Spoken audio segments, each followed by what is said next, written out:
Corona से मुतासरा जिला सवात के 11 इलाकों में स्मार्ट लॉकडाउन का फैसला किया गया, जिसमें ब्रिकहोड, मदीन, बासफी, कबल और दीगर इलाके शामिल हैं। मुतालिका इलाकों में सिर्फ ज्यादा केसेस रिपोर्ट होने वाले महलों को भी सील किया जाएगा। पटा इंतजामिया ने नोटिफिकेशन जारी कर दिया। असिस्टेंट कमिश्नर मोहम्मद यूसुफ करीम ने भी स्मार्ट लॉकडाउन का नोटिफिकेशन जारी करते हुए तो मुतालिका इलाकों को सील करने के अहकाम जारी कर दिए।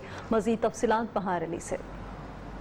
जी बिल्कुल, मैं इस वक्त असिस्टेंट कमिश्नर मटा के ऑफिस में मौजूद हूँ। जिस तरह के सवात में कोरोना की बढ़ती सूरत हाल की वजह से DHO सवात ने यहाँ के तहसील मट्टा में भी स्मार्ट लॉकडाउन का ऐलान किया है।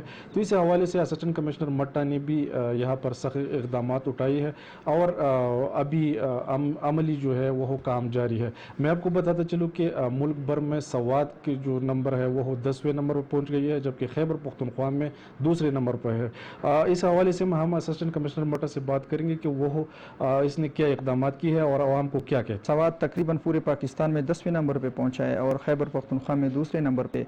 तो कोरोना की जो अभी हालिया सूरत हाल है वो ये है जी कि तकरीबन हमारे पास डेली बेस पे 50 से 60 केसेस सवात में पॉजिटिव आ रहे हैं और इसमें से कल जनाब DHO सवात ने एक लेटर किया था जिसमें तकरीबन 11 ऐसे मकामात हैं जिनमें कोरोना बहुत तेज़ी से फैल रहा है डिस्ट्रिक्ट सवात में। कोरोना के केसेस में सवात में और तहसील मट्टा में रोज़ बरोज़ इजाफा होता जा रहा है, इसलिए हुकूमत की जानिब से और हेल्थ इंतज़ामिया की जानिब से इनकी स्मार्ट लॉकडाउन की जो ऐलानात है वो हो चुकी है और इस पर बाकायदा जो है अभी लॉकडाउन जो है स्मार्ट लॉकडाउन वो करेंगे।